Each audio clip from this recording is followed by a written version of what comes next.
Their faces are on magazine covers. Their names are chanted in stadiums around the world. The story of BTS is sold to us as a Cinderella tale of K-pop underdogs who worked hard and made it on their own. But is that really the whole truth? What if behind this perfect facade lies something more? Something meticulously planned. What if their path isn't a story of accidental success, but the most genius PR project of the decade? Or perhaps something even more complex? Let's be real. The odds were against them. A small company, big hit, on the verge of bankruptcy. No one in the industry believed in a group singing in Korean. They were supposed to fall apart after their first release, like dozens of others. But they didn't just survive. They blew up the system. They became the first in decades to rival the Beatles' success, addressed the UN, received national orders from the president of an entire country. Their fans alone can break trends and raise millions for charity.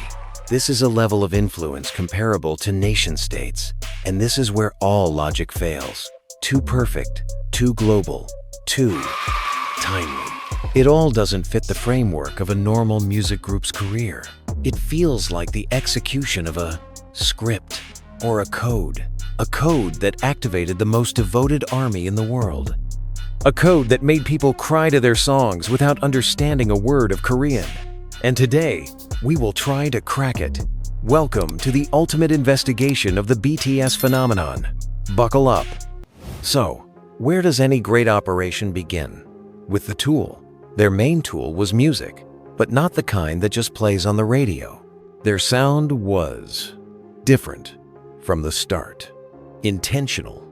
While other groups sang about love and parties, BTS in their debut track, No More Dream, were already asking a frighteningly adult question. So, what's your dream? They weren't just entertaining, they were making you think. That was the first step, the first code. But how was this sound created? Random producers in a basement? No. Rumors swirl about a certain Room X at Big Hit. Not a studio, but a laboratory. A place where the group and producers like P-Dog and Slow Rabbit spent months experimenting not just with melodies, but with psychoacoustics.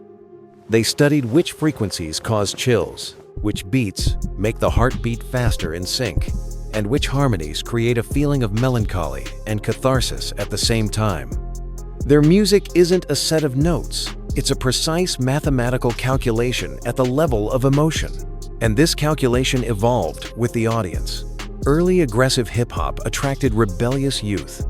Later, the synth pop of Blood, Sweat, Tears, and the funk of Dynamite were about enchantment, hypnosis, a beauty you can't look away from. They didn't just change genres.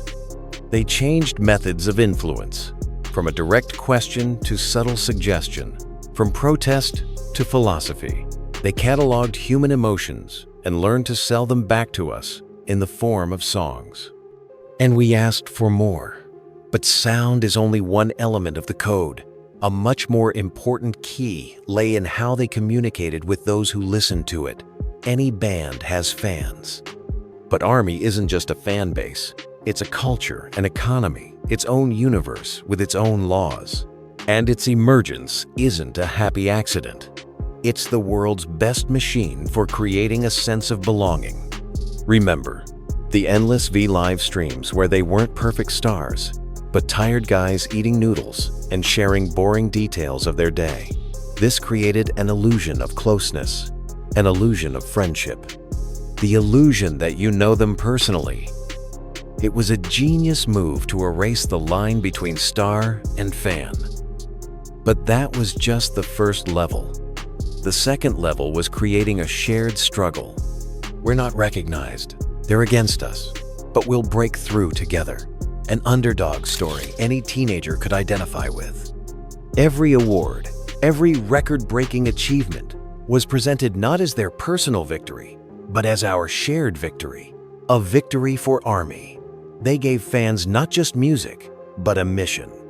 A mission to prove to the world that their boys are the best. This created an incredible codependency. Fans invested their own identity into BTS's success. Their wins became personal wins for every fan. And the third, most perfect level is complete autonomy. The company and the group only gave the initial impulse, set the rules of the game, but then ARMY became a self-governing civilization. Fan projects, charity, analytical accounts that decipher music videos better than any cryptographer, a system for coordinating trends. BTS didn't just create fans. They created a decentralized ecosystem that lives and breathes even without their direct command. This was the final act of coding. The code was launched and now runs on its own.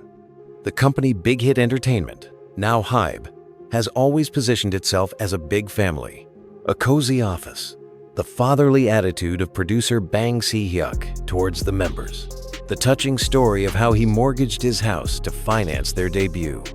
But let's open the financial reports and look at the contract structure. A typical K-pop group contract is not a partnership, it's a rigid hierarchy. The standard term is 7 years, with an option to extend for another 3. Everything the artists create, their music, their image, their public statements, is the intellectual property of the company. They are not just employees, they are assets, human assets. For an asset to be profitable, it needs rigid control. The system BTS debuted in is known for its strict rules, dating bans, total control over social media, a rigorous daily schedule of training, recording, and studying. Members RM and Suga have repeatedly mentioned immense stress, pressure, and moments when they were on the edge. Their sincerity in music about mental health, the last, shadow, blue, gray, is not just creativity. It's a cry from the soul that the system allowed them to release because it is commercially successful. The irony. And now we come to the biggest strange coincidence. The 7th year of their contract, all 7 members, one after another, announce a hiatus to fulfill their mandatory military service. The official reason is South Korean law. But why now? Why all at once? A coincidence? Or a perfectly planned business move? A complete freeze of the group at the peak of fame is the only way to give them a break without terminating contracts, preserve the brand without oversaturating the public, and create hype for their return years later. This isn't a pause. It's strategic hibernation. After such bold claims, it's crucial to pause and engage critical thinking. What do those who think all these theories are complete nonsense say? Their main argument: the complexity and cost of such a conspiracy. Creating and maintaining a perfect legend for 7 different people with their own personalities, pasts, and emotions over 10 years is a titanic, almost impossible task. Any lie would have eventually cracked. They point to the countless live streams, the moments that couldn't be rehearsed, tears, spontaneous laughter, genuine exhaustion. It would have looked fake if it were staged. But it looked real. The second counterargument: the unpredictability of success. No one, absolutely no one at Big Hit could have predicted such a global explosion. Their first wins in the US were a shock even to them, judging by their reactions. Perhaps the genius of Bang Si-hyuk and the company was not in calculating everything, but in catching the wave. Seeing RM's uniqueness, Suga's genius, the extraordinary qualities of the other members, and simply giving them the freedom to create, supporting them, not controlling their every move. So, we have 2 extremes: a perfectly planned project or a beautiful accident. Where is the truth? Most likely it's, as always, somewhere in the middle. It wasn't a conspiracy. It was perfect synergy. A synergy between the incredible talent and hard work of 7 individuals, genius PR and sound management, government support at the right time, global trends, the rise of social media, a demand for authenticity. They became the perfect storm. But to fully understand its nature, we need to dig even deeper. into the very essence of their artistry. Alright, before we go full-on X-Files mode, let's address the elephant in the room. Where is the concrete evidence? For every compelling theory, there's a logical counterargument from skeptics who say we're seeing patterns where none exist. A classic case of apophenia. Their main point? The sheer logistical nightmare of a conspiracy this scale. Maintaining a flawless, decade-long facade for 7 distinct individuals, each with their own personalities and off days, under the global spotlight? Near impossible. In the age of smartphones and cancel culture, a scandal would have erupted, but the biggest scandals were old controversial lyrics and a t-shirt. That's it. They point to the raw, unscripted moments. V's emotional speech at the 2022 MMA Awards. Jin's genuine panic during a live when he broke a prop. Their unfiltered exhaustion in documentaries. You can't script that level of authenticity. It has to be real. The second, and perhaps more convincing, counter theory is the perfect storm. This wasn't a master plan. It was a once-in-a-generation alignment of stars. Think about it. They debuted just as YouTube and Twitter became global catalysts for fandom. Their hip-hop influenced sound arrived as hip-hop dominated US charts. Their message of self-love and mental health hit right as Gen Z began prioritizing those conversations. They were the right artists, with the right message, at the right time. The role of big hit? Not puppet masters, but brilliant opportunists. They saw the unique chemistry and raw talent of these 7 guys and simply created an environment where that talent could thrive, both creatively and commercially. It wasn't about control, it was about curation. So, do we choose between a grand conspiracy and a happy accident? The truth, as it often is, likely lies in the nuanced middle. It was orchestrated chaos. It was the synergy of, number 1, once-in-a-lifetime talent and work ethic. Number 2, savvy, artist-forward management that embraced authenticity over control. Number 3, a cultural wave they were smart enough to surf. Number 4, a fandom, army, that became a powerful, self-sustaining engine of its own. They weren't just products of a system. They were architects who helped build it. And to understand how, we need to look at the blueprint they left us, their art itself. So, we've talked about the business, the fandom, the luck, but what about the art itself? Because to truly crack the code, you need to look at the blueprint they left us in their music videos. And it all starts with a book. In 2016, BTS revealed their Wings album was inspired by Hermann Hesse's novel Demian, a story about a boy torn between the light and dark within himself, trying to find his true purpose. Sound familiar? It's because they didn't just get inspired. They built an entire universe around it.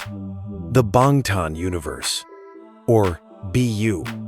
This wasn't just a theme. It was a narrative device. Each member's solo short film explored a different sin or temptation. But it wasn't about morality. It was about integration, accepting your shadow self. And that was a message that resonated globally. And the connections are everywhere if you know where to look. This is where it gets crazy. The burning car from the tragic ending of I Need You reappears years later in the nostalgic dreamscape of Spring Day, a ghost from the past they can't escape. The same door that leads to a world of temptation in Blood, Sweat, Tears is the same door Jin tries to break out of in Fake Love. These aren't random aesthetic choices. This is a hidden map, a continuous story spanning years and albums. Fans on platforms like Reddit and Twitter became digital archaeologists, spending thousands of hours piecing this puzzle together. HYBE didn't just create a band, they created a participatory myth. They gave ARMY a story to solve, making them active players, not just passive consumers. So, what's the grand theme of it all? It's a coming-of-age story for the digital era. It's about trauma, loss, self-acceptance, and the fight for true freedom. They use the most global medium pop music to talk about the most human things. The BU isn't a conspiracy. It's a masterclass in storytelling.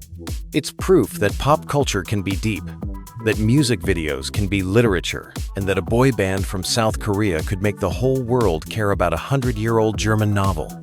They didn't just sell us songs. They sold us a world so detailed and compelling that falling into it was inevitable. If the Bangtan Universe was a carefully crafted myth, their solo projects are the raw, unfiltered truth. This wasn't just a break for military service. It was a creative Big Bang. 7 distinct galaxies exploding into being, each with its own gravity, its own story. And the most shocking part? HYBE, known for its control, let it happen. Why? Because the system knew. To keep the ecosystem healthy, the individual artists had to thrive. Their authenticity was the brand's most valuable asset. Listen to the lyrics, and the picture becomes clear. In Wildflower, RM isn't idol rap monster anymore. He's Kim Namjoon, a man grappling with the weight of his own legacy, searching for a simple, quiet peace away from the fireworks. Suga, in Amygdala, doesn't give us August D, the fierce rapper. He gives us Min Yoongi, reconstructing his deepest traumas and anxieties through music, turning pain into a lifeline for others. J-Hope's Jack in the Box wasn't just a fun concept. It was a metaphor, exploring the darkness and pressure that can hide behind the brightest smile. These aren't albums. They are public therapy sessions, a window into their souls we were never fully allowed before. So, what does this tell us? The solo work is the final, crucial piece of the BTS code. It proves that the system, for all its calculation, could not manufacture this level of raw, individual talent. It was always there. The company didn't create it. They channeled it. They built the arena, but the athletes were already champions. The solo projects are the proof that the magic was real all along. And this brings us to our final question. If the individuals are this powerful alone, what does that mean for the future? So, here we are. After decrypting the sound, the fandom, the business, and the art itself, we're left with one final, haunting question. Now that the system is on pause, and the individuals have proven their power, what comes next? The year 2025 marks not just a reunion, it marks a reset. For the first time in a decade, they are negotiating from a position of unparalleled power, not as trainees, but as global icons and proven solo artists. The old rules no longer apply. Their legacy is already written in stone. They didn't just break records. They rewrote the rule book for the entire global music industry. They proved that language is no longer a barrier. They proved that authenticity sells better than perfection. They paved the way for every Asian artist who dreams of a global stage. They turned K-pop from a niche genre into a cultural powerhouse. You can draw a direct line from their speeches at the UN to Korea hosting World Expo 2030. Their impact is measured not just in streams, but in soft power. So, were they a product of a brilliant system? Absolutely. Were they 7 once-in-a-lifetime artists whose talent and chemistry could never be fully controlled or manufactured? Without a doubt. That is the beautiful, central paradox of BTS. The orchestrated chaos. The system provided the stage, but they were the ones who performed the miracle. They are both the architects and the masterpiece. The code was never a secret formula for success. The code was them. Their humanity, their vulnerability, their connection to each other, and to ARMY. That was the magic trick all along. And it's one that nobody, no company, can ever truly replicate. Their story isn't over. Chapter 1 was about 7 boys who became kings. Chapter 2 is about 7 kings who became legends. And the most exciting part? We all get to watch it unfold. What do you think happens next? The comment section is yours.